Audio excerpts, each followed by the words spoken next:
Hi everyone, to the participants here already in the Zoom channel.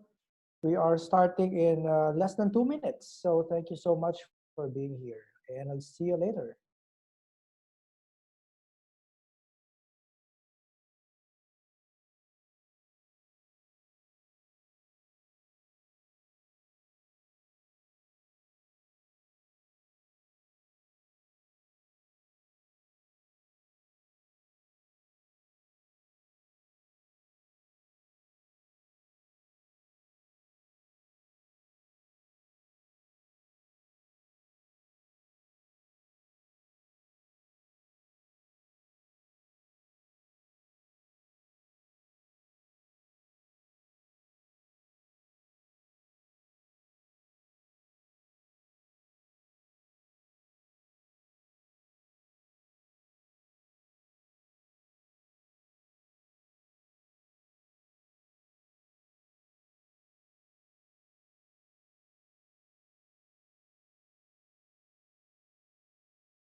Hi everyone, are we ready to begin? Is everyone well rested this 4 o'clock p.m.? So let's give it a little, say 1 or 2 minutes to get more people inside and then we'll start the show and we'll start the whole program. Alam ko people are really excited about this. Okay, so right now we're also live in Facebook, in Union Bank main page, and we will also be going live with our partners in Bounce Back PH. So everyone, let's give it like 1 or 2 more minutes and we'll begin. Thank you.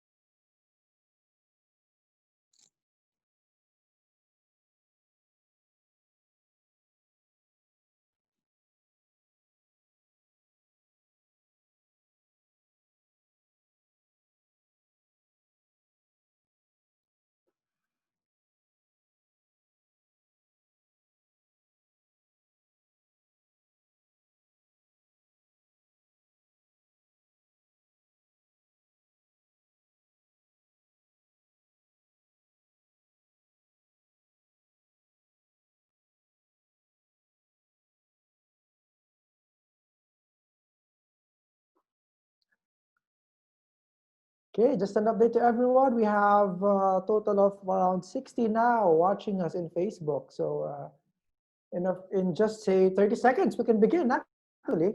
Let's not keep everyone waiting. So I'll see you in 30 seconds.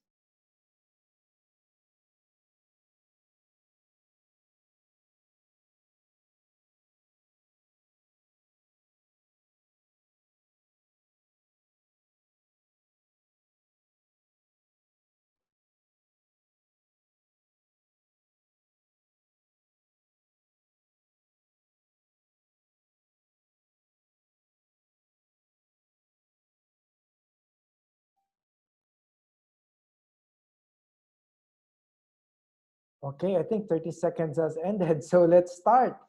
Thank you so much, everyone, for being here. Welcome to, I think this is episode 3. We are in episode 3 already of the practical practices. Preparing yourself for the Business of the new normal is our topic for today, and we have actually invited someone who's very, very great in this topic. You can see his picture right there. Our speaker for today, uh, I cannot really, there's so much good words I can say about this guy, but later on, when you hear him, that's when you will say that this guy's the perfect speaker for today's particular session, right? So let me just give a little bit of an opening about what we will be having today. So today, guys, we will talk about what is the next normal for credit. And technically, our speaker will share what are the things that you have to prepare for.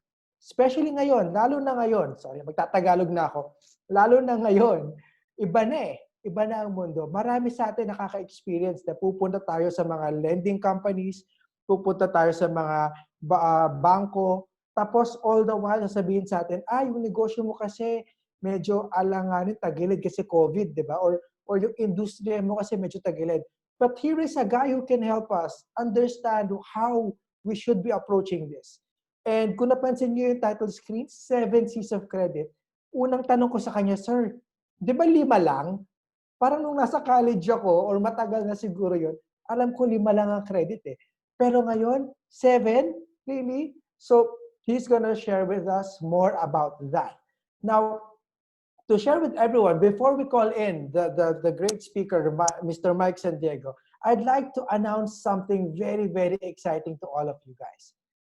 Let me share this with everyone. So, alam naman natin, lahat tayo iniimbita natin sa Global Linker, right? The free platform for SMEs where we try to help you enhance your business and grow through social networking, help you grow through all this digital and e-commerce. And inside Global Linker, alam natin that we have a product called Linker.store, right? It's the do-it-yourself free e-commerce platform, the Linker.store.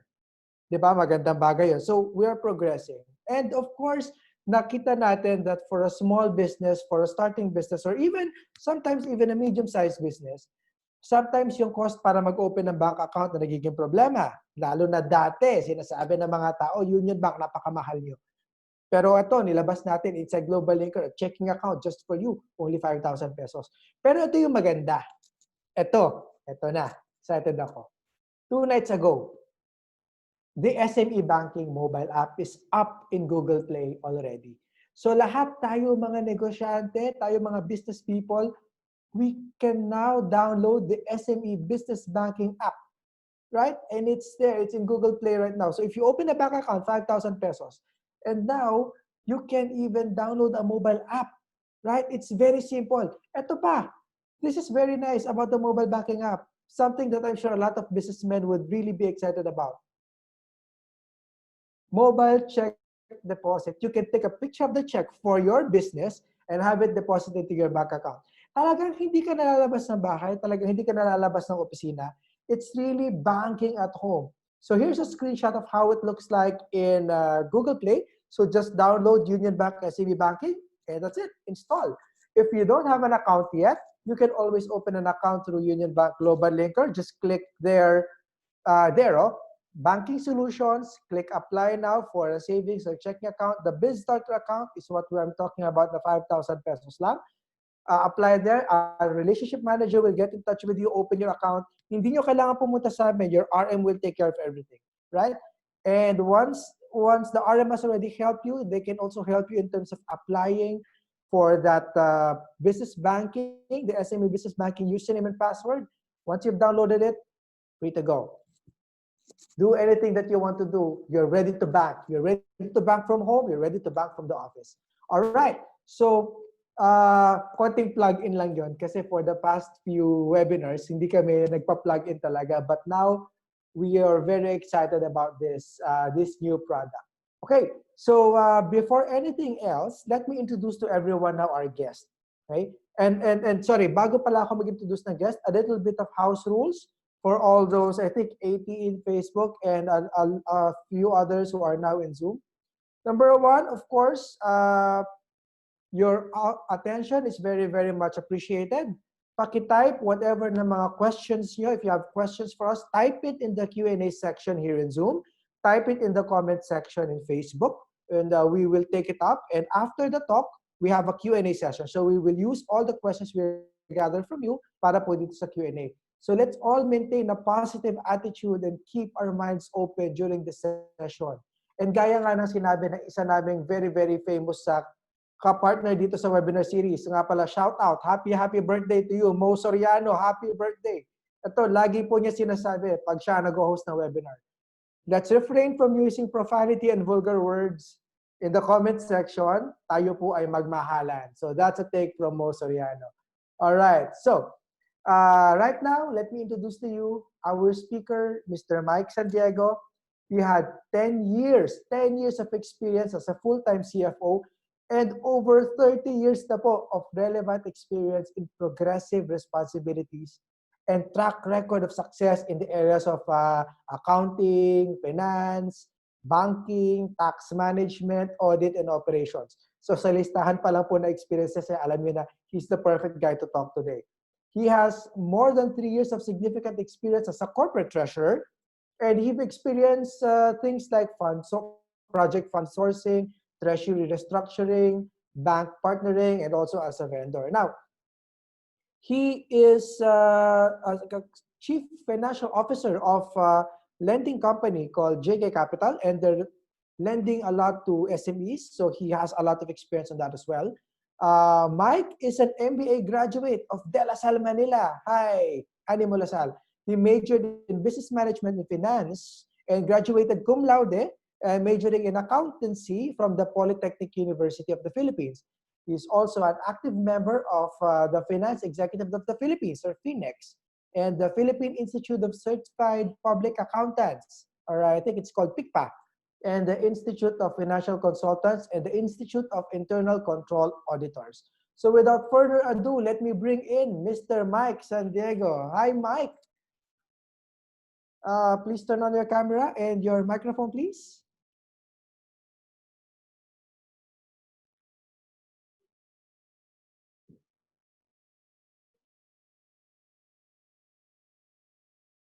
Hi, Mike.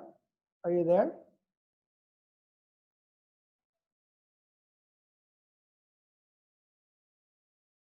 Oh. Yon, Mike, I can hear you. Hello. Okay, guys, sorry, we might be having some technical difficulties, but our team is on it right now. So, Sir Mike, I cannot see you right now. There. Am I in? Can you hear me? I can hear you loud and Can you hear me now? Yes. Okay. And we can see you. Hi, Sir Mike. So medyo na-pressure ako today this afternoon. Bakit naman? Yeah. Hi. Na-pressure ako because of the introduction. Alam mo naman, boss, idol kita di ba? Ever since. Hello. Mas idol kita. Parang naglalag yata tayo ng konti. Baka Are we good? I can hear you loud and clear. It's okay siya. Okay siya. So, okay. Is my video okay? Yes, your video is coming in perfectly well with me. Yes. Okay. Sir Mike, kamusta naman? How is your post ECQ? Kasi post ECQ na daw tayo. I think you're back in the office. Post ECQ, bali GCQ natin, di ba? Yeah. Buti na lang hindi naka-share ng video si Kim, otherwise bawal lumabas. Diba? By the way, good morning. Good morning, guys. Yeah. So, Sir Mike, I know we have a lot of viewers now in social media, and we have participants also here inside the Zoom. So I don't want to take your time because I know they're waiting for your talk, right? Okay. So, sir, please share your screen, your slides. I will turn off my camera, so I'm turning it over to you. Thank you, sir. Okay. Again, guys, good morning. Actually, if you are wondering why I'm greeting you good morning, some 30 years ago, I was like 3 years old then. He said that I should always say good morning any time of the day because morning never fails, or it always offers new opportunities. And I think today is an opportunity to share something to our kababayan, mostly to the business owners. So for this afternoon, again, by the way, before I start, I would like to thank Union Bank for inviting me. Buti nga lang, favorite bank ko ang Union Bank. I hope lahat ng viewers natin ngayon, favorite bank nila ang Union Bank. Right? So, the topic would be preparing yourself and your business for the new normal. The 7 C's of new normal credit. Okay.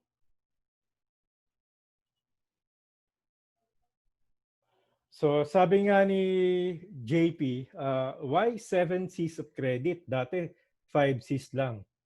Actually, some years ago, talagang 5 C's of credit lang. But because of our situation, and nagkaroon tayo ng 7C, which is the COVID effect. So we will discuss it. Anong impact nito sa credit natin? And then, yung 6C kasi, confidence, no? It's the result of the 5 C's. If we will be able to successfully meet the 5 C's of credit, it will automatically generate confidence. Confidence saan? Confidence nino? I guess confidence of both parties. Confidence ng lender o ng banko, and then confidence ng business owner. So it's a two-way thing. So it's really important to have confidence, and we should also, pag nagka-planning tayo, sabi natin, di ba, may what if. Ngayon, wala naman nakapag-project that there will be COVID, or that COVID will really disrupt the way we are doing our business. And then I'm sure the 5 C's, kabisado na natin lahat yan, especially the business owners. Kaya lang, nagtataka tayo bahit sa 5 C's pa lang, takot na most of the business owners or yung mga borrowers to comply. Syempre sa part naman ng borrower, especially sa part ng banks, how will I grant credit to this person if this person cannot meet the 5 C's of credit? Ang simple lang. Like character, there's collateral, there's capital, there's capacity, of course, conditions, no? And then recently we added confidence, which is, as I said, result ng 5 C's of credit. Kapag lahat ng 5 C's natin isang malaking check, no? Bawat C's may malaking check. Therefore, both parties will gain confidence, trust, and confidence that we are entering an agreement na mutually beneficial for both parties. And then, as I said, ulitin ko lang, ibang klase itong si COVID. No one really expected. Not only the Philippines, globally, no one expected that there will be some disruption that is called COVID. Ang alam lang natin business disruption, mga digital disruption. Like, nung panahon ni JP, may Betamax. Nung panahon ko, may, Laserdisc, di ba? Ngayon, Netflix na. So, completely namatay yung business ng mga video rentals or selling ng mga ganong klaseng videos. Kasi Netflix na nga eh. Wala na nga rin bumibili ng mga DVDs or Blu-ray disc. Because this is something that is really the in thing right now. Kahit sa transport, di ba, nandiyan na yung mga Uber, mga Grab, o may Uber pa ba, di ba? So no one also expected in the transport industry na magkakaroon ng disruption. So again, itong COVID, we can consider na major disruption in our businesses right now. So again, before we discuss the 7 C's of credit, gusto ko lang i-share yung slide na to. Baka kasi hindi natin masyado nakikita sa mga survey or study or research that 95% ng businesses in the Philippines are MSME, micro, small, and medium enterprises. And I just realized that 3 out of 4 has no bank accounts. No, 3 out of 4 Filipinos, they don't have bank accounts. Sila yung tinatawag natin na unbanked market. Kung 4 na Filipinos yan, ang market lang nila ng Union Bank, yung 1. Yung 3 out of 4, saan napunta? Pumupunta sa mga informal lending institution. Like our company, JK, no? We belong to the formal financing companies or lending companies. So kaya importante na both for those going to the banks for loans and chasing the financing companies, I hope not the so-called 5-6, no? Kasi ayaw din ni Presidente yan mga 5-6. So I hope they can gain some knowledge, no, on how to really successfully meet the 7 C's of credit and regain their credit scores in the industry. So normally, pag lumapit ka with banks, takot na takot ka na because they will present, these are the requirements of our bank. Merong application form, may financial statements, no? Merong mga balance sheet, profit and loss. So may business profile pa. So sabi ng nag-a-apply ng loans, paano naman kami magka-qualify sa bangko? Ang dami-dami nitong requirement. Little did we know that these requirements are just in our office, no? Company profile. Siyempre, meron tayo and if we're trying to present, or minsan nasa website, di ba? If we're trying to present our company, of course, we present the profile. So, yung bangko can start learning about his new creditor in terms of personal and business. So I guess ang importante lang is magkaroon tayo ng checklist. Meron ba ako nito? Or better yet, ang first approach natin, ito ang requirements ng bangko. These are the requirements of the bank. What are the important requirements that I really need to comply? So discuss with your account officer if you're dealing with banks, or with your relationship manager if you're dealing with financing companies. So try to make a checklist. Alin talaga lang dito ang ipe-prefer mo as part of your requirements. For all you know, baka kalahati lang ng list na to ang kailangan mong i-prefer. At lahat to, kayang-kayang gawin sa office mo. If you have an accountant, no, full-time accountant, almost all of these documents can be prepared by your accountant. Kasi siya ay taga-tago ng balance sheet, ng profit and loss, and even projections, no? For companies now. Even now, and even during COVID, it is not an excuse not to do your projection. The more that we need to do our projection, how are we going to end 2020? In most companies, sabi nila, in most companies, they are saying, we just need to survive 2020 and we're happy. We're no longer looking for a profitable year for 2020. Profitability is not a question. It's more of business recovery, business sustainability. So, hindi mahirap. For financing companies like JK, ang konti lang din ng mga requirements, pero meron.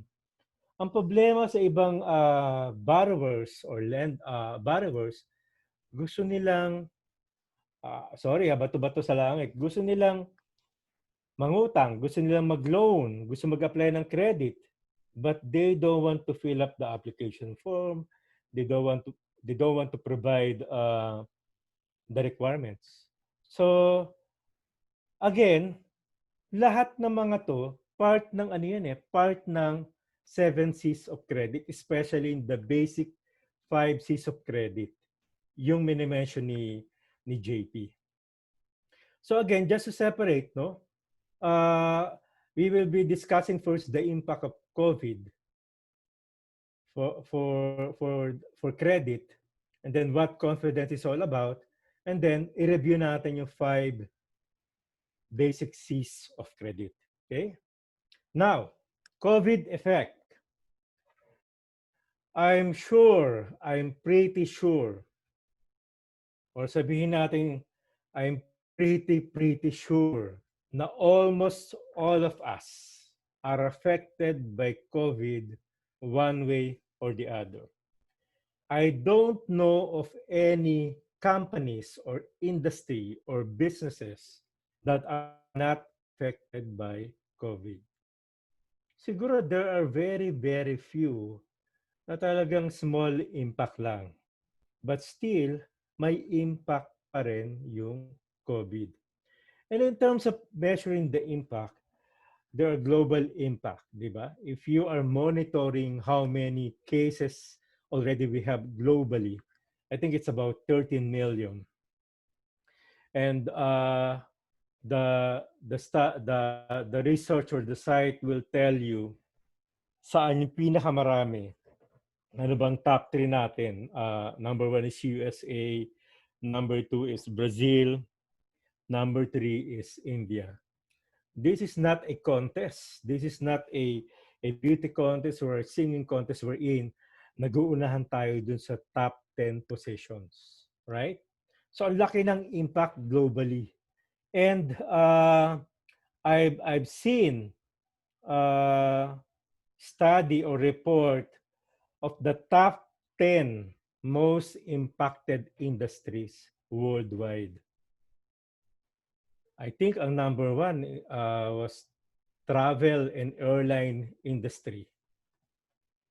I was surprised no sa number 5. No offense ha. Number 5 most affected industry. Probably your guess is right. The red district industry. So I'm not sure kung sino yung fan ng red district industry, no? I'm sure sa part ng Union Bank walang ganyan eh. Wala akong kilalang ganyan eh, no? And then countrywide or sa Philippines national impact, alam na natin, di ba? I think this is the first time na nangutang tayo ng nangutang. So bakit marami nagpapautang sa Pilipinas for the COVID fund? Because if you've heard of this or if you have noticed baka dumaan sa Facebook or probably sa Facebook or sa timeline nyo, sa news timeline, the Philippines has a nice or one of the best credit rating no among the Asian countries. So ang ganda ng credit rating ng Philippines kaya yung administration mabilis din makautang, di ba? So ibig sabihin na satisfy ng Philippines yung 5 C's o yung 6 C's of credit, including yung confidence. Kaya nga maraming gustong magpautang sa atin. We will no longer discuss the political side of it, di ba? So may global impact, may national impact, and of course may regional impact. So NCR before, di ba? Talagang ano tayo, MMGCQ or Union Bank is calling me, I'm sorry. So may regional impact ngayon saan? Sa Cebu. So sa Cebu, hindi pa sila open. Incidentally, mag-joke lang ako ng konti, unahan ko na kasi baka sabihin niyo, corny. Incidentally, si Kim ay taga Cebu. So sabi niya, bawal lumabas ang mga taga Cebu. So again, just to illustrate, no, there are several regional impact. That's why if your business is operating nationwide, we should also be monitoring what are the regional level of ECQ or level of ano ba tawag diyan ECQ, 'di ba? Kung kung GCQ na, kung modified GCQ, modified ACQ, or what have you, because it has an impact whether or you can operate in that region or not. And then aside from regional impact, meron ding tinatawag na industry impact. That's why si JP, he mentioned earlier na, paano yan? I belong in this industry. Baka hindi kami pautangin. Well, whether we like it or not, the banks, not only the banks, but the whole financial services industry, we have to look at the industry or impact of COVID on our industries. Retail, hardly hit ang retail. Have you visited some malls lately? Di ba? Talagang pag nagpunta ka ng mall, let's say Mega Mall, yan ang number one mall, no, in terms of sales in the Philippines. Ngayon, pag nagpunta ka in Mega Mall, talagang konti lang yung tao. But some businesses who decided to open their business are taking a lot of risk, no? Just to open. Aside from the health risks ng kanilang employees, syempre yung cost, yung operating cost nila. So, syempre magkapasweldo ka ng tao, magbabayad ka ng renta, may electricity. Let's say yung ibang mall pag close, no, especially during the last 3 months, yung ibang malls naglibre ng renta. But some of the malls, whether present ka o hindi, you have to pay the rent. So question is, bakit yung mga ibang, yung nasa retail industry, why do they decide to open despite the fact na wala namang foot traffic in malls right now? Siyempre, they have to satisfy their marketing concern. Kailangan nandun pa rin yung brand awareness, di ba? Para pag nag-normalize na tayo, nagkaroon na daw ng new normal, then top of mind pa rin sila ng mga consumers. So again, it is very important to consider how is our industry impacted by this disruption, which is called COVID. Anong effect nito sa industry natin? And last but not the least, of course, merong business impact.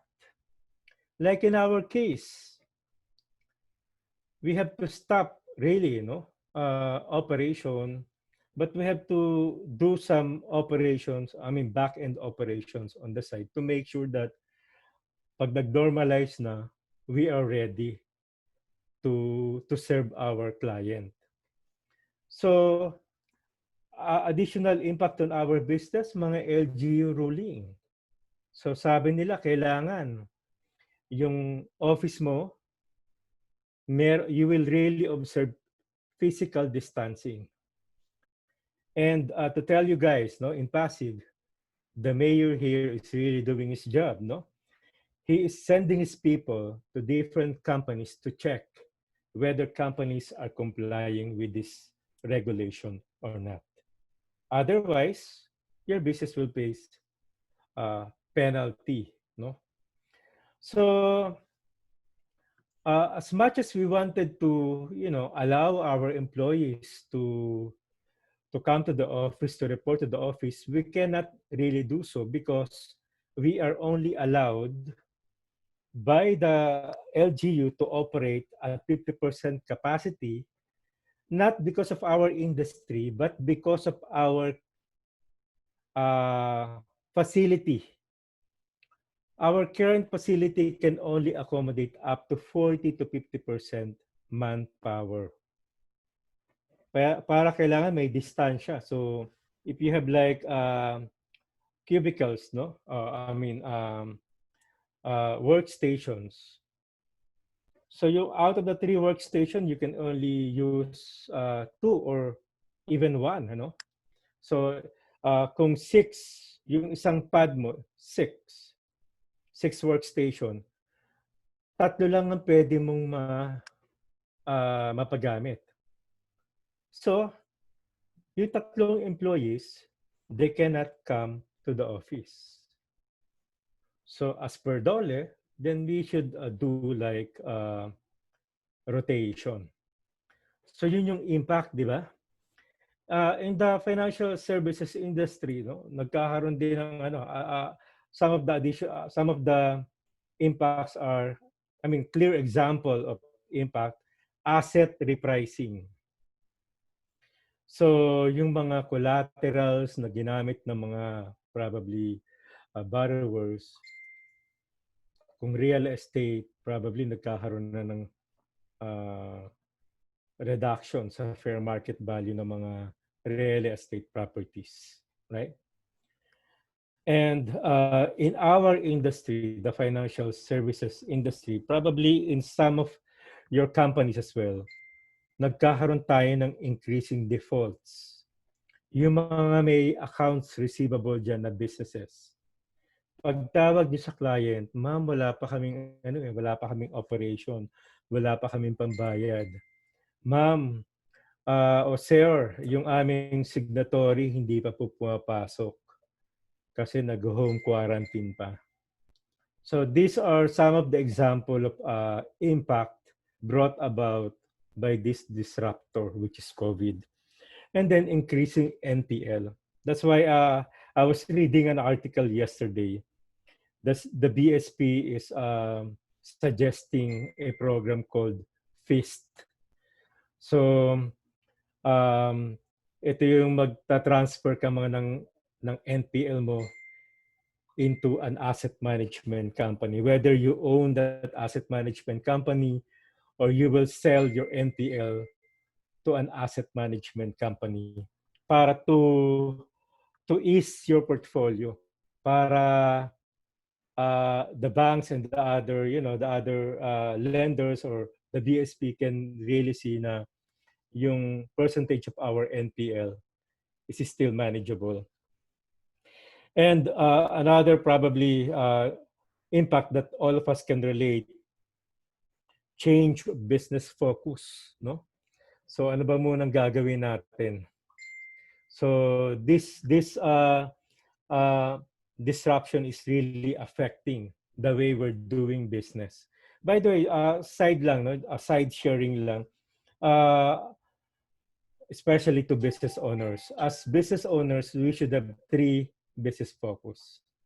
One is growth, second is profitability, and last is liquidity.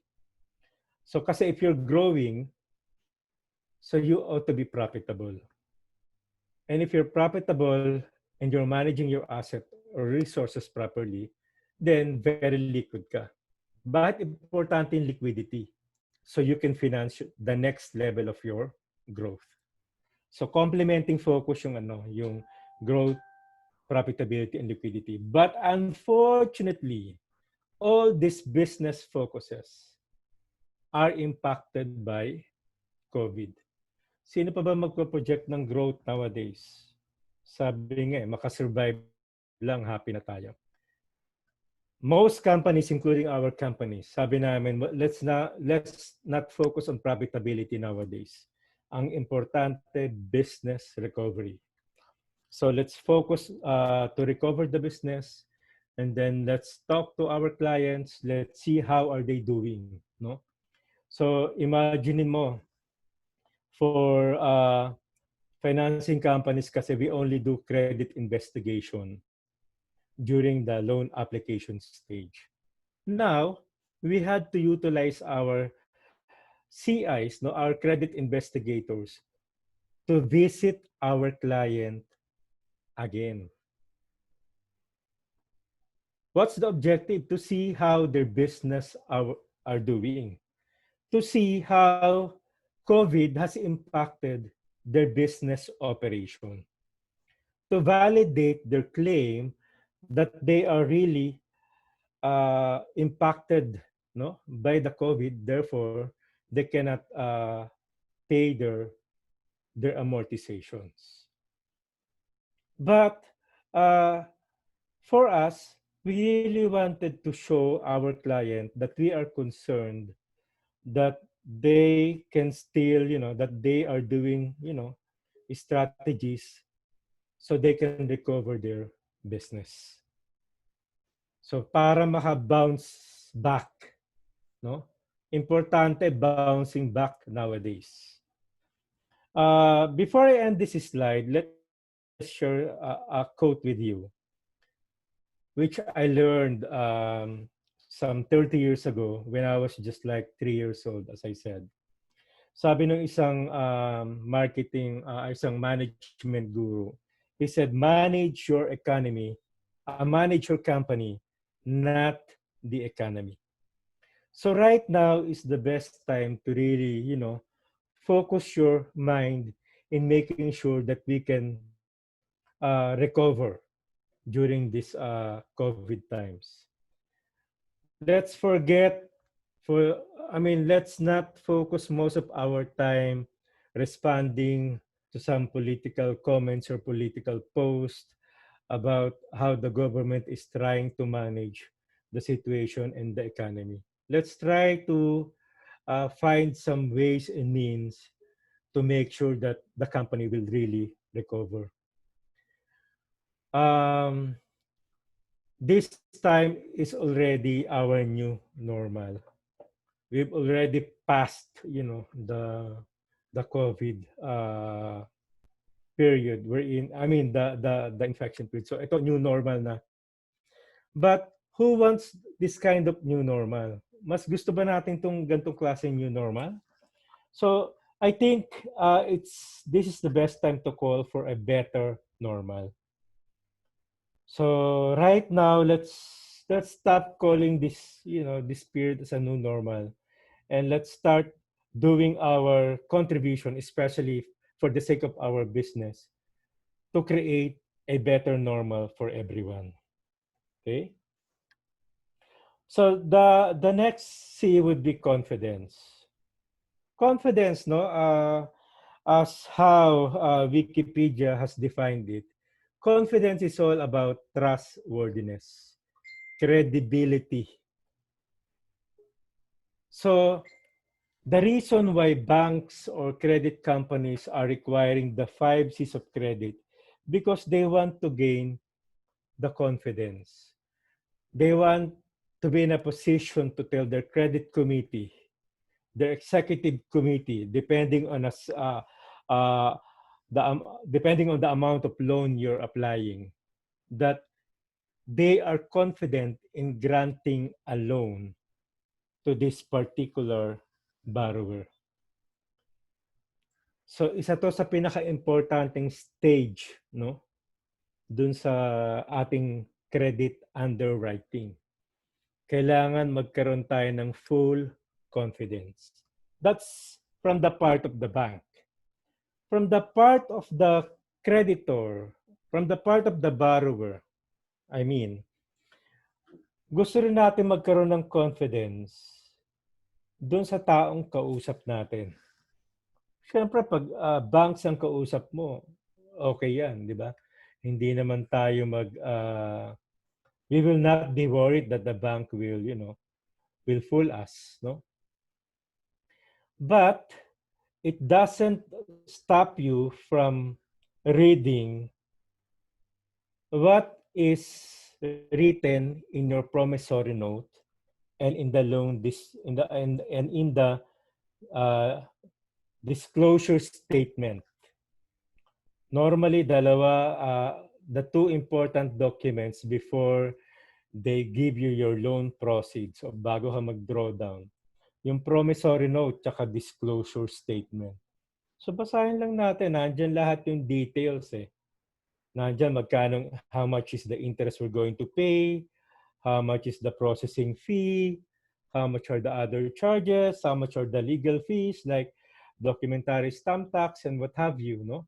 So, and there are certain provisions which are called loan covenants na requirement, no, in maintaining this loan agreement with our creditor, be it your bank or your financing company. So it's very important to establish the so-called confidence because at the end of the day, kung kahit wala na tayo yung 7C, wala na tayong COVID, nandun na tayo sa better normal.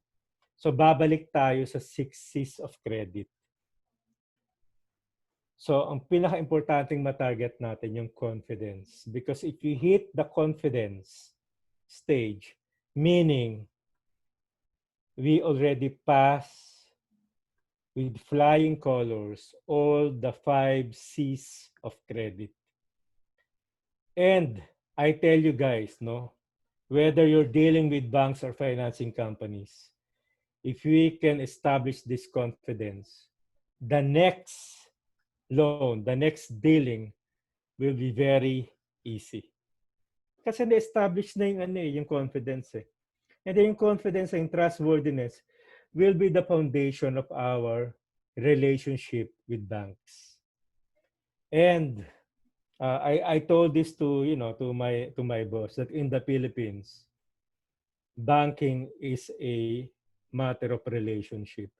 Importante yung relationship with our bankers or with our friends from the banking industry. Because they can, back us up with their Telecom or Exicom or probably, the industry is so small. They can also endorse us to other banks if they already reach the threshold. Kasi may tinatawag tayong SBL, di ba? Single Borrower's Limit. So kung nahit na natin yung threshold, probably we can approach other banks or you can approach financing companies like JK Capital. Okay? So, let's work on the confidence level. No? Dapat tayo, confidently beautiful ba? Ganon, no? Pag harap natin sa bangko. So, siguradong winner tayo niyan. So, again, Alex, no, let's proceed with the 5 C's of credit. Number 1 is character. Yung confidence is all about trust. Character is about reputation. Character refers to how a person has handled his past obligation, especially debt or loan obligations. So, kung bagong borrower ka, so the bank will require you or any financing companies will require you to fill up a loan application form. So nandiyan na yung name, age, marital status, di ba? So do hindi naman tatanong ni JP ilan ang asawa mo, basta marital status declare mo kung married ka, di ba? Hindi naman nilagay kung married ka to or committed to two persons. So and then some of the application nakalagay din educational background.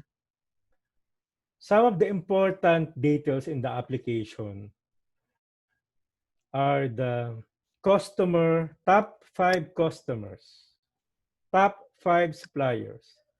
These are trade reference. And I've been in the industry for 3 years. Nagugulat ako yung iba, nagsasabit ng application, walang nakalagay na top 5 or top 3 customers. Hindi rin naglalagay ng top 3 or top 5 na suppliers. How can we, how can the bank or how can we, financing company, check kung ano yung performance mo in the past? Again, hindi lang to bank debt obligation. Even your obligation with your suppliers, we would like to check. So we can really create a score for your character. So ito na yung character credit score. Bakit kailangan din ng top 5 customers? Siyempre, we would like also to check how you are handling your receivables. Kung yung mga clients mo ba nagbabayad on time o mga customers mo ba panay overdue? So ba't kailangan malaman ng bangko yun? Sasabihin mo, internal na yun to the customer. It is an important measure for the bank or financing company to check how you are managing your resources. Your resources and your assets and your liabilities. So, they can decide whether you are, good in managing your business. Therefore, you will be a good customer for the bank and for the financing companies. So again, ask yourselves, yung mga nag-fill up na application form, ano ba yung reason why we don't want to fill up the list, the customer list and the suppliers list? Confidentiality ba? Well, if you're so concerned about confidentiality, unang-una, meron tayong data privacy. And most of the banks, and other financing companies like JK, we put a provision in our application form that any information shared to JK will be covered by data privacy law. And if you're not satisfied, you can, pull up an NDA and then ask the bank to sign an NDA so your information are protected. But again, these are important information so the bank can really assess what kind of client am I dealing with. Ito yung tinatawag ng bangko na KYC. Okay? So meron na rin tinatawag na eKYC. Siguro sa eKYC, pwede lang yan sa account opening, sa savings account opening.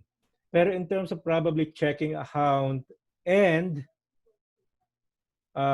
loan application, hindi pwedeng wala tayong formal na KYC, knowing your customers. Again, it is very important para pag-present sa approving body, let's say CRECOM, later on EXECOM, we will be confident as well to present na KYC ko si client. Kilala ko yan. Lahat pinilapan niya. Ito ang kanyang top clients. Nandiyan si San Miguel, nandiyan si Nestle, nandiyan si SM. So the bank can immediately gain confidence based on the character presented by the account officer. So again, there's no reason na matakot tayo mag-fill up ng application form. And then, minsan, mobile number. Ang nilalagay nating mobile number, prepaid. May score po yan. Pag prepaid ka, 0.5. Pag postpaid, ang nilagay mong mobile contact number, 3 points. So, if you're in a business, so, syempre para mas may credibility, dapat naman postpaid yung yung ating phone. Especially, na-implement na yung bagong batas, na dapat lahat ng SIM i-register. Pero I don't understand. Na-aproba na yung rule, pero I don't understand why hindi pa na-implement yung registered SIM. Even the national ID. Na-aproba na. Again, hindi pa rin na-implement. These two things, SIM registration and national ID, can, back up your character, can help us, project a good character, good credit character. So wala tayong dapat, kung wala tayong tinatago, wala naman tayong dapat katakot. Again, kung may tinatago ka, pasensya na, talagang matatakot yung matatakot yung lender, matatakot yung financial, matatakot yung mga bangko. Kasi nga may tinatago ka. But if tayong tinatago, then let's present everything to the bank so they can do their proper KYC. Okay? Next C would be the capacity. So by definition, again, thank you to Google. By definition, credit capacity refers to how much credit you are able to handle in the past. So sa BAP, Bankers Association of the Philippines, meron silang tinatawag na loan decks. So para lang alam ng mga borrowers natin, meron database na tinatawag na loan decks. The loan decks will contain your bank credit history. And it might contain kung meron kang mga payments na sumablay. Unfortunately. So, kung meron kang isang sablay out of your 12 amortization, probably konting lang yan, konting minus. Pero kung ang sablay mo, 11 out of your 12 amortization, therefore, it is already speaking about your credit capacity. So, we can say na we can already afford to be judgmental. 11 out of 12 or 10 out of 12 amortization or even 9 out of 12 amortization, 75% defaulted. Credit capacity mo, X. Meaning, there's something wrong in your business operation. Probably, yung personality mo, may willingness ka to pay.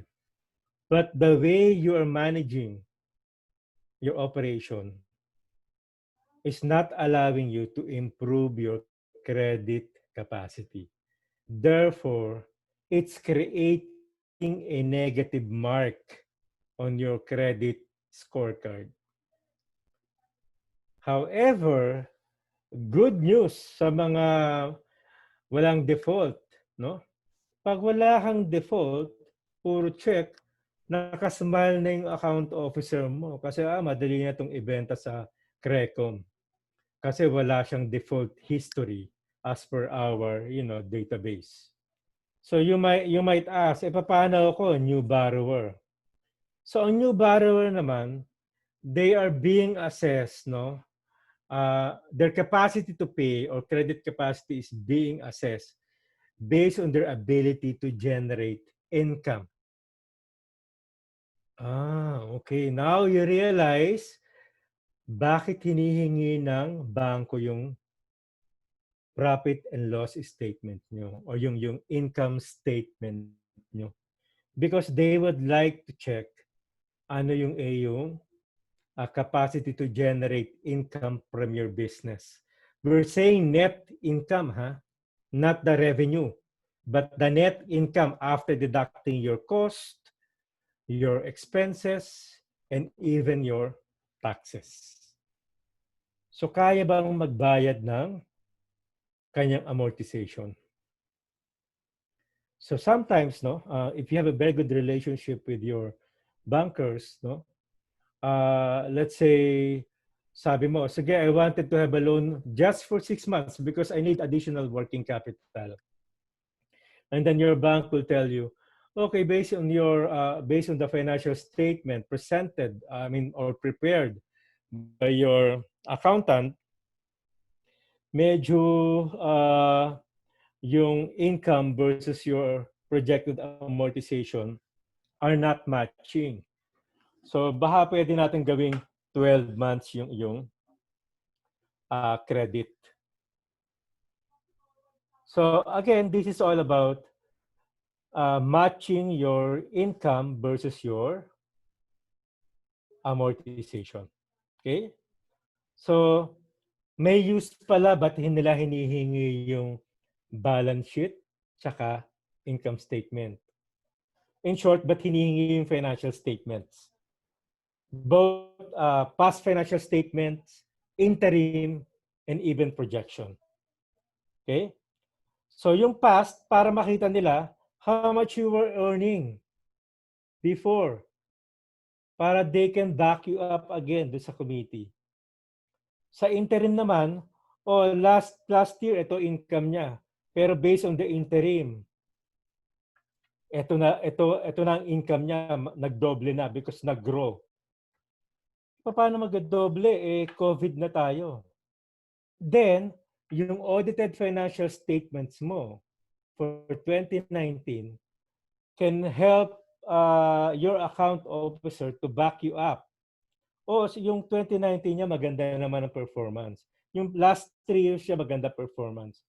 2020 interim hindi maganda. And we all know why, because of COVID. Ito nga sana yung projection nila. And then probably the credit officer will ask the account manager, can you ask for the calibrated projection considering the impact of COVID? So gagawa naman tayo ng projection. Guys, tip lang or caution lang.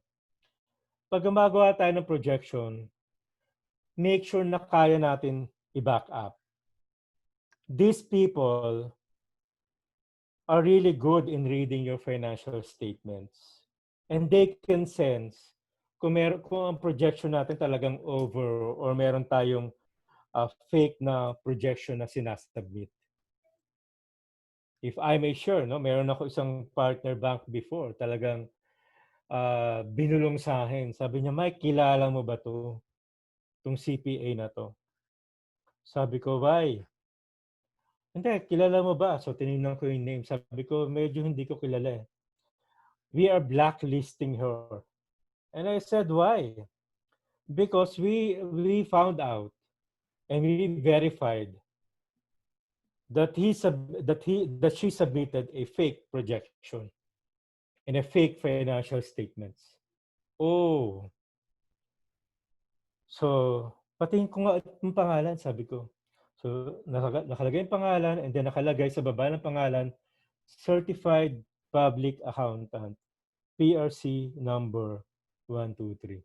No offense sa mga kapwa CPA ko. Pero if you want to establish a good relationship with your banks or with financing company that's helping you to grow your business and to fund your business, sana yung ibibigay nating mga projection, yung tama. Now, sabi pa, paano po utangin kung hindi naman maganda yung projection? Then, these people can tell you, wala na bang i-improve ang operation mo? So, yung bottom line mo mag-i-improve, mag-match yung ating amortization. Therefore, magkakaroon tayo ng isang malaking check na naman or isang star doon sa ating next C, which is capacity, di ba? I mean, sa itong C's of credit na discuss natin, capacity. So, wag tayo sabi nga, the truth shall set us free. Kung laging fake, tapos i-defense ako, para ka nagde-defense ng thesis mo. Tapos hindi mo pala alam yung financial projection na ginawa ng iyong accountant. So, let's make sure na pag gumawa tayo ng projection, accountant or consultant natin, dapat we did the projection with them. Tayo yung nag-provide ng magkano ba yung ating expected revenue or growth in the coming months or in the coming years. Normally, bangko ay humihingi ng 3 years projection. Wala na po yung mga bangko na humihingi ng 5 years saka 20-year projection. Hindi na uso yun, di ba? Ito nga projection natin ng 2019 for 2020, biglang na-knock out ni COVID. Okay? Next would be capital. So, the banks are also concerned about your capital, your available capital, or the additional capital that you may put in your business. So, kanina, I mentioned that you should read or you should be familiar with the loan covenants stated in your promissory note, in your loan agreement. No? Because some of the banks or most of the banks are requiring that your debt to equity ratio should be 70-30. 70 debt and 30 capital. So bakit ganun? Capital kasi can also be considered as, investment, no? If the bank cannot really see or cannot really prove na okay, you are proposing that, I wanted to loan or I want a loan because I have another project. And for this project, I need 50 million. And then the bank will say, how much is the cost of the project? The cost of the project is 50 million. And then the bank will tell you, why do you need 50 million? How much is your equity? No, I don't have equity. Then the bank will not co-invest with you. Kung ikaw nga ayaw mo mag-invest sa sarili mong project with 30%, how can you expect the bank to invest 70%? Okay? So, and by the way, singit ko lang, baka makalimutan ka, ma-senior moment ako, no? Though I'm only 33. Ang another implication ng 70-30, we're talking about your balance sheet, no? 70 debt or liabilities, 30 equity or capital. Ang another interpretation niyan, yung 100 mong asset, no?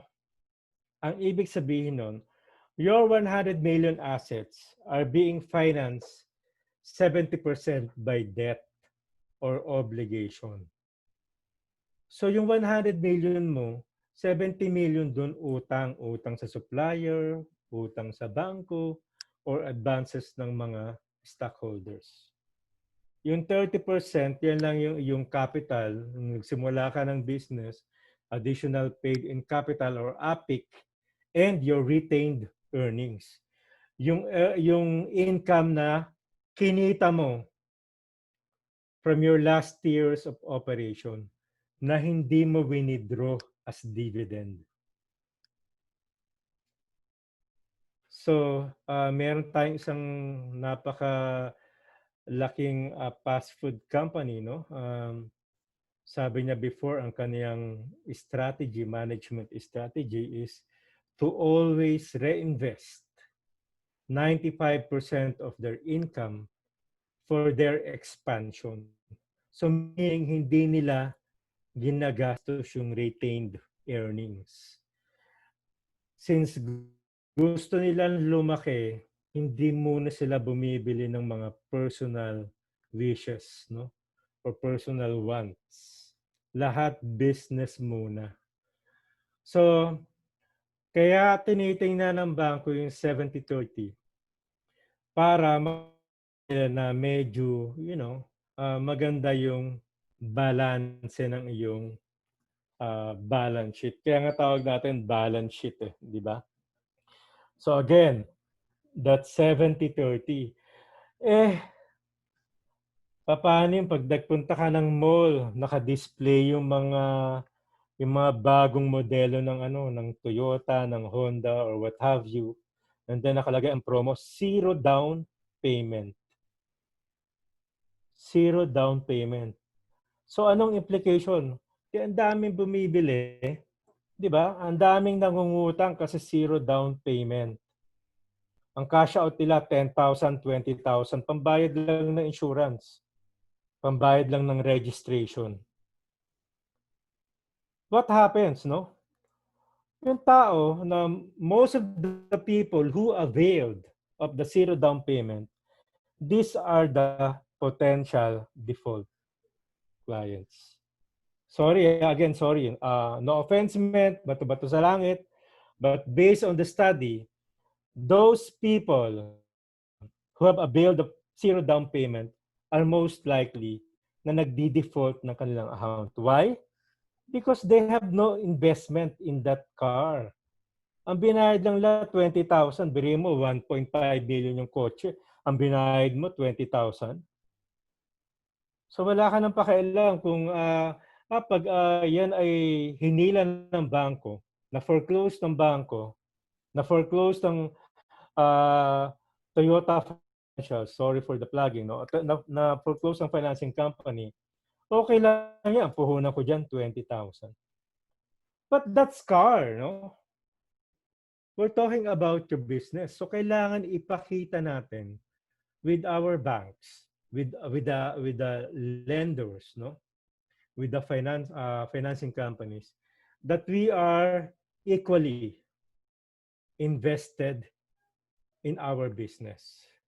That our objective is to grow this business, to make it profitable, so we can also repay our obligations, both to suppliers and to our banks and to financing companies. So saan ulit nakikita yan? Sa financial statement ninyo. So again, no, if you are serious business owners, dapat wala tayong qualms into, making sure that our debt to equity would always be 70-30 or lower, or even 50-50. Okay? So isang malaking check na naman yan, or we can earn additional star, no, kapag ganyan yung ating mentality, na we can hit 70-30 and we can show to the bank that we have enough capital for this business. Next, no, I think this is second to the last, would be collateral. Normally, the reason why some of the banks are shying away from banks, because they think, no, that 100% ng ilo-loan mo sa bangko dapat merong collateral. Okay, so well, that's fair, no? But there are also other companies na nag-o-offer ng no collateral loan. However, you have to balance you have to balance, or you have to check, no? Doon sa bangko may collateral, how much is the interest or the cost of my debt? Magkano ba yung babayaran kong interest? Siguro 6%, no? Or 6.5 or probably 7 per annum. Okay? 7 per annum. Sa ibang company, walang collateral, pero magkano yung interest? Mas malaki. Yan sa formal, formal financing company. Mas lalo na dun sa mga informal financing companies. Doon na lang ako dun sa kapitbahay ko. O kaya sa pinsan ko nagpapautang, walang collateral. Pero 5-6. Ano ba ibig sabihin ng 5-6? Nangutang ka ng 5, ang ibabayad mo 6. So parang 20%. And this is not 20% per year. Most of this 20% per month. Ang bangko, no, like Union Bank, pag nangutang ka sa Union Bank, 6% per annum. So pag kinumpir mo, malayo. So, review your assets.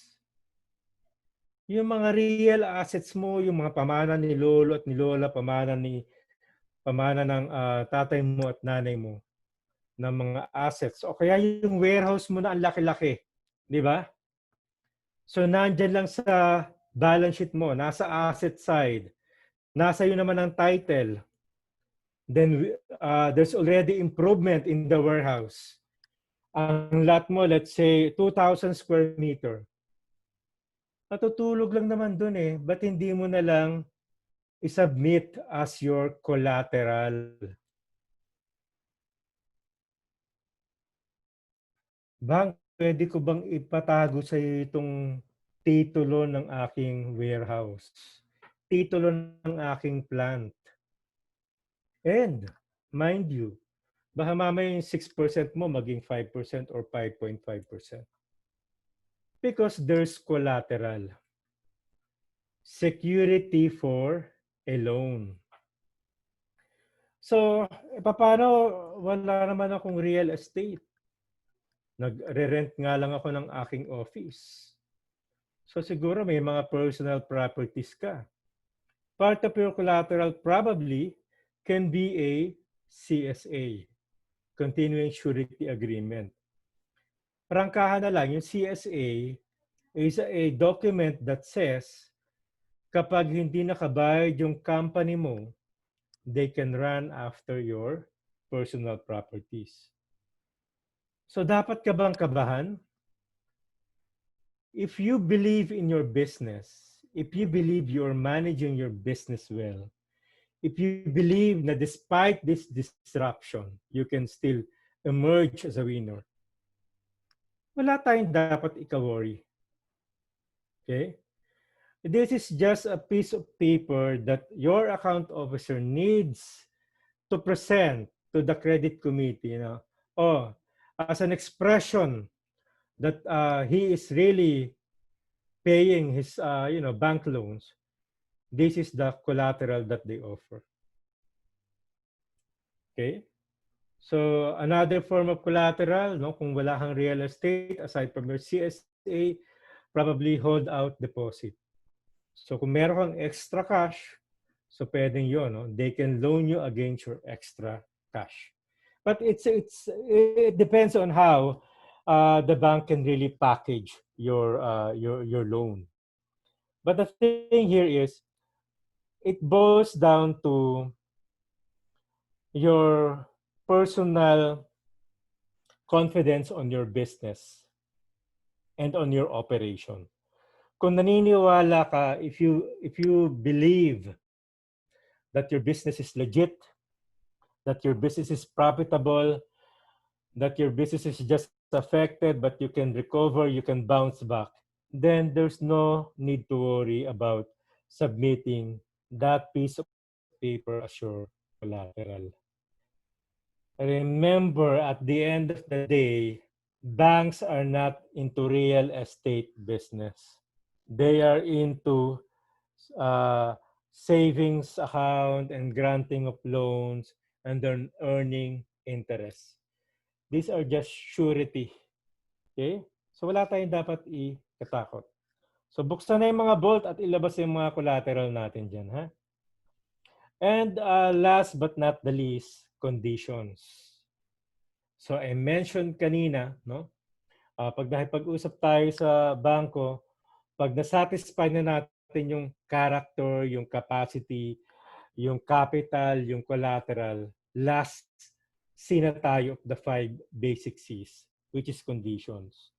Credit condition represent the terms used by the lender such as banks. So ito yung mga kung ordinary loan lang yan, ano? So ito yung terms of credit, gaano katagal yung loan mo. 1 year, 2 years, di ba? Anong interest? And yung interest, ano ba yan, repricing ba yan or fixed? Siyempre, dun tayo sa repricing para we can play, di ba? Malay mo bumaba, then we will pay lower interest. So, nandiyan ang schedule of amortization mo. So lahat ng terms of condition nakalagay sa promissory note mo, nakalagay sa disclosure statement, nakalagay sa other documents na pinipirmahan mo. And other covenants as well, right? So, huwag tayong tamarin basahin yun. So habang ina-approvean ka, hingi ka na ng sample agreement from your account officer so you can already reviewed. And my tip, i-review mo muna, di ba? Pag meron ka mga hindi maintindihan doon sa conditions, lagyan mo ng highlight. And then ask your friend, kung meron kang kaibigan lawyer, kung may kaibigan kang CPA, di ba, or accountant, kahit hindi CPA, that can help you read the terms and conditions of your loan agreement. So, pag okay na, then you are ready to sign your promissory note. Na-satisfy na natin yung 5 C's of credit. Lahat may check, lahat may star. Ang result niyan, sabi ko nga, we will be confident. Confident na we are entering a mutually beneficial agreement. So meaning, pabor sa atin yan at pabor sa creditor, sa banko or sa financing companies. So, madali lang, di ba? So again, recap lang natin. Character, KYC, sino ka ba, di ba? Ikaw ba, ang apelido mo ba ay Manunuba? No offense sa apelido Manuba, di ba? Who are you? KYC, di ba? Or who you? Number 2, capacity. How much can you pay? Number 3, capital, di ba? What is your debt to equity ratio? Again, based on your balance sheet. Collateral, what can you offer? Just in case na nag-default tayo. But again, don't worry. Pag first default lang, hindi naman automatic i-foreclose ng bangko. Ang haba ng process. Nagbibigay ang bangko ng allowance diyan. And then number 5, again, ang bangko naman hindi naman sila basta ang gusto lang makabayad ka. Kahit nag-default ka once o tutulungan ka lang, sige ayusin natin 'yan. Bibigyan ka ng extension. Siyempre, probably may additional interest or past due interest. Yung penalty pwede nang pag-usapan. Again, kung meron tayong relationship. The number 5, condition. Basahin natin ang terms and conditions. Karamihan sa ating mga Pinoy, Filipino business owners, we don't want to read the documents. Hindi na natin binabasa, pirma ng pirma. Minsan nga, may makilala ako, blank page, pumipirma di ba? Pati yung mga cheque nila, blank check, pumipirma. So, dito rin, kailangan basahin na natin. And then again, lahat ng 5 na yan, 5 basic C's, kapag may malaking check bawat isa, then we can gain the trust. Ergo, the confidence. Kapag meron tayong 1 to 6, kaya nating i-survive yung COVID. Basta gawin natin yung part natin sa COVID management. Bawal makulit, bawal lumabas, and let's call for a better normal. So, again, I would like to thank Union Bank and JP for inviting me so I can share the new 7 C's of credit during this time or in the better normal. So with that, I would like to end my session and welcome back, JP. Yeah, thank you so much, Sir Mike. Thank you.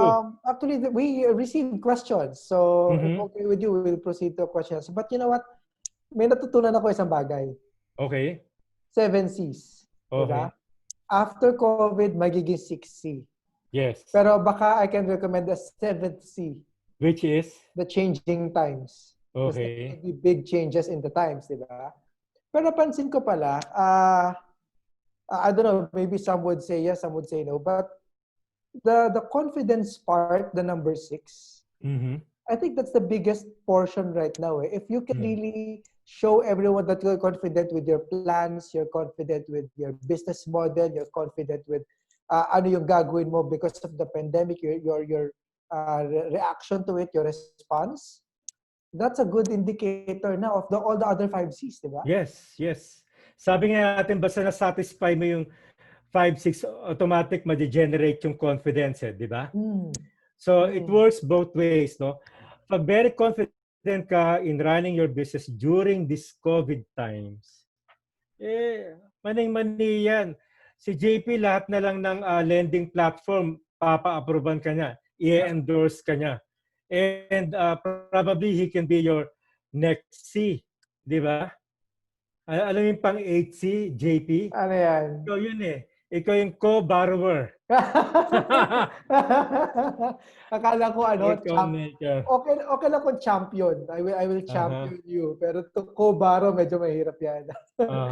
Pero susundan ko lang sinabi ni JP, siguro hindi mawawala yung 7C, yung changing conditions. Kaya nga ang mga bangko, they always look at the industry where your business is operating. Because there are certain, nuances that affect certain industries. So, importante yung minomonitor natin yung macro environment, whether these certain conditions are affecting our business. Yeah, tama. So, sir, may magandang question. Actually, this is going to connect. This is more of a personal question that we saw in Facebook. Pero question niya is, paano po kung may salary loan ako noon? Tapos, hindi na nabayaran yung last installment kasi hindi niya kasalanan. Hindi raw niya kasalanan. Hindi nabayaran. Nagka-problema doon sa pay, siguro sa salary deduction or whatever it is. Okay. Does it affect the credit score of the person? Mababawasan ba yung credit score niya? Fortunately and unfortunately, in the Philippines, we're just starting to build our credit database. So nag-i-start tayong bumuo ng database. So we can, you guys here can follow us in the US na merong credit score. So you cannot purchase a house or buy car kung wala kang credit score. So unfortunately, kung nireport ka nung lender na yon, let's say bank na nag-offer ng personal o ng salary loan, nireport ka na hindi ka nagbayad ng loan mo, then it will appear either in your CMAP or CIC or TransUnion record. At let's say TransUnion may automatic score yan, it will affect your score. By the way, plugging, di ba, ang Union Bank was recently, loaded because they were the first bank who attached to the CIC so they can get credit score from CIC. Ganyan ka-high-tech ang Union Bank. Kaya nga favorite bank ko kayo eh. Union Bank. Thank you. Siyempre, ikaw kausap ko ngayon, di ba? Magagahit sa akin si Ma'am Joyce, no? Ay, Ma'am Joyce, shout out to Ma'am Joyce. Mag-birthday na siya sa Friday. Yes. Happy birthday, Ma'am Joyce. Yes, oo. Bakit ko alam, JP? Nasa calendar yan, sigurado. Hindi, magka-birthday kami ni Ma'am Joyce. Ganun ba? Oy, Friday, everyone, is the birthday of Sir Mike San Diego. So, i-friend nyo na siya sa Facebook para ma-happy birthday nyo siya sa Facebook. Okay. Sa Facebook, pwede sa LinkedIn, ano? Yeah. Pwede. Actually, sir, may connected yun eh. Connected yung question kanina. So, someone was asking about yung credit score niya. Right? Personal niya yun. Kasi the next question is, what is really the difference in terms of financial discipline when you're talking about personal versus business borrowing? Okay.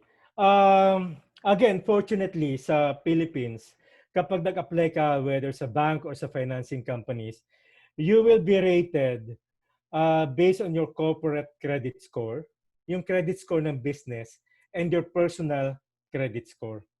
So kung meron kang sin of the past, or sabi mo kanina, hindi naman niya kasalanan, pwede mo pa naman i-correct yun. Bayaran mo yung outstanding balance, makipag-negotiate ka, tell the bank or tell the company hindi mo kasalanan, so if they can waive the penalties and they can reduce the interest, at pag binayaran mo yun, humingi ka ng certificate of full payment.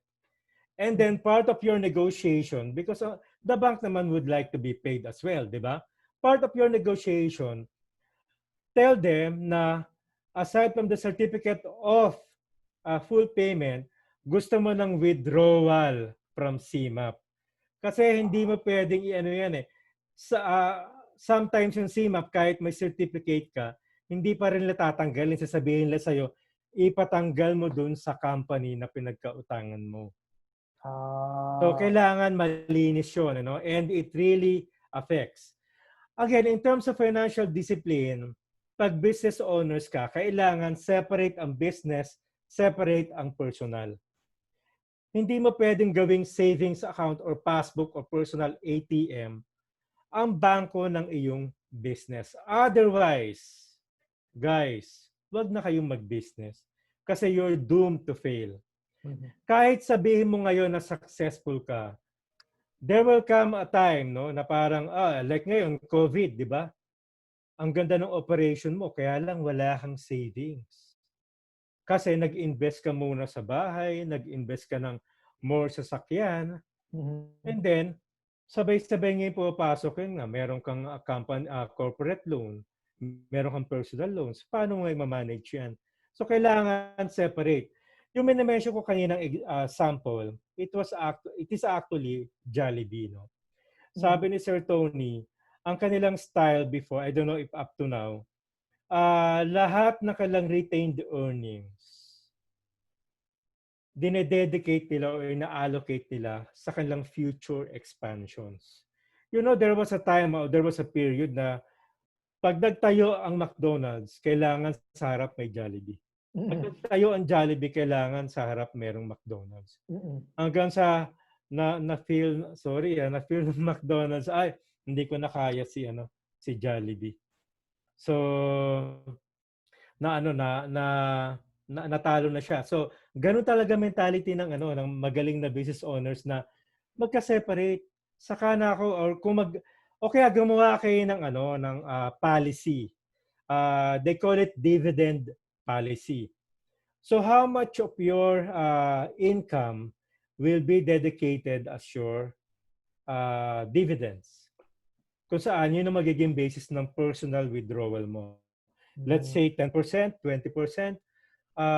Kung consistent ka na, halimbawa 20 years ka na in the business, siguro may mga other investors ka, you can probably set aside 50%. But if you have other plans, future plans, kailangan i-check mo yung strategic plan, business plan na ginawa nyo last year. Di ba meron tayong expansion ngayon? So pag nag-board meeting ka, sasabihin mo sa iyong mga stockholders, mga boss, bawal ngayon mag-release ng dividends because meron tayong 10 store openings ngayong year na to. So, and it would require capital expenditures of this much, and the rest will be for bank loans. So, kailangan ganon. So, kailangan may financial discipline, may separation ng personal and business. Yeah. Tama. May alam ako, yung isang barkada ko when we had a business, ang ginawa niya sa amin is sisweldohan natin na sarili natin. Hanggang doon lang tayo maximum. 'Di ba? So actually minsan nga namomroblema kami para teka, hindi tayo kumikita enough para mabayaran natin sarili natin. So maski kami naging parang conscious enough to help the company sell more, parang gano'n. So yeah. So there's a question here. This is something connected to collateral. This is from Ronald. He's one of the people in Zoom. Can you borrow versus the purchase order of my client? Okay. Hindi collateral borrowing yun. It's more of PO financing, di ba? I think dati ginagawa yan nung kumparing JP ko, yung PO financing. Ande pa ba sa iyo yan? Or iba na? Iba na eh. Iba na. May mga companies, may banks na nag-handle ng PO financing. Unfortunately, my organization is not yet into that. But we've been recommending na mag-PO financing kami. So with PO financing lang, mas marami ding gastos yan kasi yung due diligence niyan mahaba eh. Hindi lang one time every time na may PO ka, medyo mabigat yung due diligence niyan. But if that's your only available quote-unquote collateral. So look for organization that can offer you PO financing. Yeah, alam ko marami yan. May PO, may export PO, Yes. merong iba-iba yan. Yeah. Okay, so sir, question. So, uh, you've been in this business for a long time. You've been in the side of the borrower, in the side of the Uh-huh. lender, etc., etc. As an SME, ano yung pinaka-common mistake na ginagawa ng isang borrower that we could have been corrected at the onset? First and foremost, yung kanilang impression. That's the reason bakit meron tayong siguro more than 75% na unbanked among our population. Ito yung mga ayaw ilagay yung bangko, pera nila sa bangko, kasi cash basis daw sila magbayad sa supplier. Takot silang lumapit sa bangko, takot silang basahin yung checklist ng bangko na o kaya ng financing companies na ang daming requirements. Kung titingnan mo, if you will go one by one, ang dali lang naman i-comply lahat ng requirements. So it's more of really understanding first kung bakit nire-require. Halimbawa, Sir JP, ba't nire-require ng bangko o ng companies ang financial statements? May purpose yung balance sheet para makita ano ba ang iyong components ng asset, magkano cash, receivables, inventories, no? And then assets, other assets or PPE. And then magkano yung liabilities mo. Doon din makikita yung debt equity. Diyan pa lang makikita na how you are managing your business in terms of liquidity. Yung namang income statement, it can show the bank or the prospective creditor how much is your income potential. Yung income potential mo kapag bagong borrower ka, doon ima-match yung monthly amortization mo. Kaya ba nito? 'Di ba? Yung collateral pumapasok doon sa capacity, no? Kaya ba? Yun ang pinakauna kailangan matanggal sa mindset natin, no? Na mahirap mag-loan sa bangko. Hindi po mahirap. Madali po. Dati po nga, nagtrabaho ko as consultant, yung 8C. Hindi ko na sinama kasi self-serving, no? Consultant ako ng some companies para ipakilala ko sila sa bangko para makapangutang sila. Alam mo, nakakatuwa nga pag lumapit kami ng Union Bank, sabihin, ay, si Mike pala consultant mo. Pautangin na yan. Bigyan na yan ng 100 million. Joke lang. Nandun din kasi yung confidence, no? Yes. So, sa akin yun lang. Tanggalin yung mindset na mahirap mangutang. At mahirap mangutang tsaka kailangan ba mangutang? Sa akin, whether you have enough cash flow, kailangan mangutang ka kahit konti. Why? Kailangan establish mo yung credit character. Kahit maganda performance mo for the last 10 years, wala kang credit character, magdadalawang isip yung bangko. Di ba? Wala tong hindi namin to matrace. Di ba? Hindi namin to kilala sa industriya. Walang bangko nagpautang dito. Bakit ako magpapautang? Mas tatagal ang process. So mas maganda kahit paunti-unti lang, kailangan nating mangutang sa bangko. At huwag tayong matakot. Actually, maraming naipit dyan ngayon lalo na ngayon nag-COVID. Ang dami nagsasabi, hindi ko naman kailangan umutang dati kaya hindi ako umuutang. Mm-hmm. Tapos ngayon, wala silang traceability in terms of credit life cycle. Nahihirapan sila kasi, di ba, you wanted to know kung yung may credit history ka na and how well you did. Tama sabi mo ka na, Sir Mike, imagine even the postpaid account sa cellphone is actually a credit history. Yes, yes. Even that is a credit history. So, may points yan. Yes. Di ba minsan we ask for Meralco billing and all those things kasi may points yun. Right? So, may points din kung you own your house o nag-rent ka lang, di ba?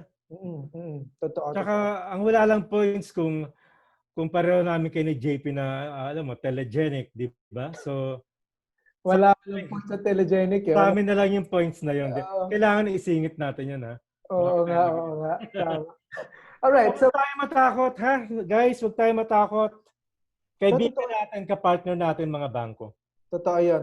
Thank you for that statement. That's a very strong and very important statement. Kaya. Mhm. So there's a question here sa Zoom. This is from James. Some of the profitable businesses in the past are now tagged as avoid industry. Ang dami nga naman yan. Okay. COVID ang daming avoid due to the climate conditions. So how can creditors now balance NPL versus extending a lifeline for recovery? Ah, Medyo ang, mahirap yun. ang hirap ng sagot, ang hirap ng tanong na yun, ha? Mahirap yung It's tanong. really Oh. difficult. And for me, I would like to answer that by saying it depends on the appetite of the executive committee and the credit committee of your bank and of your financing companies. That's why I guess BSP is coming from that standpoint view, no? Kaya nila nilabas yung feast na wala pa siyang, hindi pa ina-approvean sa Congress. Hopefully, ma-approvean to sa Congress kahit hindi na rin yung franchise ni Cardo. No? Siningit talaga si Cardo. Sana ma-approve yung feast.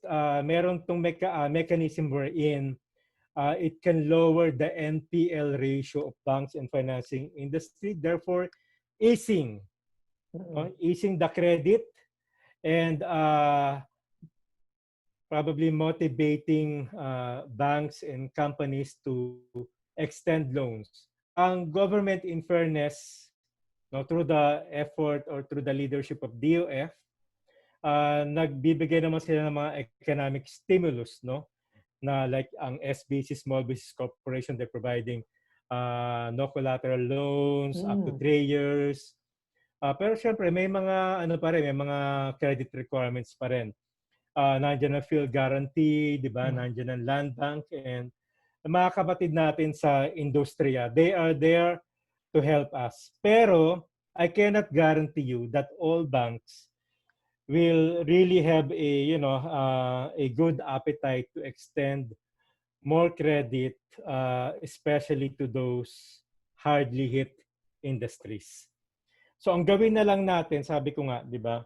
Let us try to manage our company, not the economy, not the COVID. So let's see how we can improve our business drivers so we can prove to the bank na we can bounce back. Yan ang importante. Kaya nga salamat doon sa ating co-sponsor, yung Bounce Back PH, kasi talagang this is our main objective right now, to bounce back, all of us, no? Kasi lahat tayo affected, even banks are affected. Right? Totoo naman. Everyone is really getting affected. And I guess the time... I hope we answered this his question. Oo nga eh. Medyo mahirap. Mahirap actually. Siguro na-inspire siya sa atin, parang binigyan tayo ng Mr. Universe na question, no?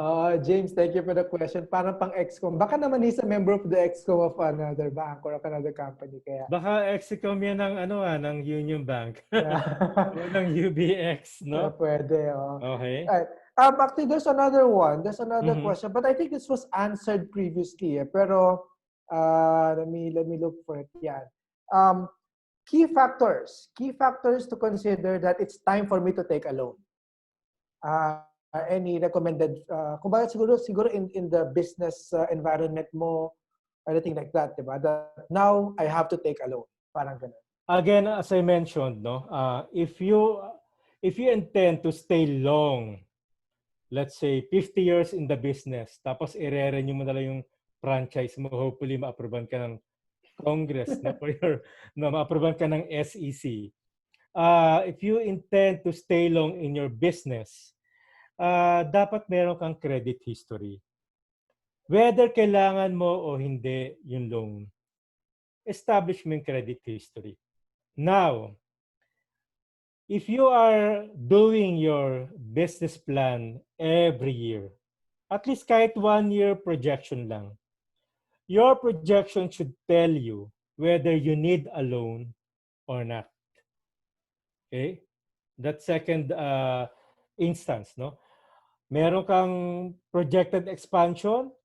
How are you going to fund the expansion? Capital infusion and additional loan. Okay?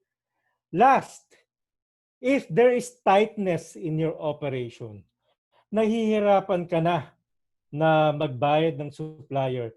Lahat na ng rason ginawa mo. At nahihirapan ka rin at the same time maningil ng receivable mo. I guess, while you are trying to improve your operational efficiency in terms of managing your liquidity, that's the time to get credit or loans. Okay? Sa akin, sinasabi ko sa mga business owners, dalawa dapat, two tips no in managing your resources. Collect your receivables immediately and delay payments of your suppliers. Delete yun sa video natin. No? Baka Pero but that's true ha. I-extend mo yung supplier's term mo, tapos liitan mo yung customers term mo. Pero in competitive environment, mahirap sasabihin sa'yo ng client, ng customer mo, ba't doon 90 days, ba't doon 120 days? Parang ako dati rate shopper with banks. Pag sinabi sa akin ni Union Bank, magkano rate? 6%. So, tatawagin ako doon sa isang bangko. Yung sa hindi Union Bank. Sabi ko, magkano rate? So, again, sabi sa akin ni Union Bank, 6 ha. Sabi niya, 6%. Ba't ka 6%? Kay Union Bank, 5.5 lang. Sabi niya, no, you're shopping. Ha? Kasi makikita naman sa loan decks, di ba? Pero you can do that. No? Again, as a strategy, mag-assign ka ng mabait na collector for your receivable at mag-assign ka ng masungit na staff for your payables. Para matatakot yung supplier mag-follow up ng payments. Hindi niya sa akin narinig yan kay JP. Alam mo, well, it's a standard naman ata sa lahat ng negosyo. It's really shortening the collection cycle, expanding the... Yeah. So yung mga new business owners natin, ganun po yung style. Huwag kayo papapressure. Yes. Okay. So there's one last question that I'd like to share. Kasi we've extended for another 15 minutes na naman. But, Oo nga pasensya na ha. Okay lang. Well, maganda kasi yun But there's one last question that I wanted to share. It's more about it's more about prioritizing asan na ba yun?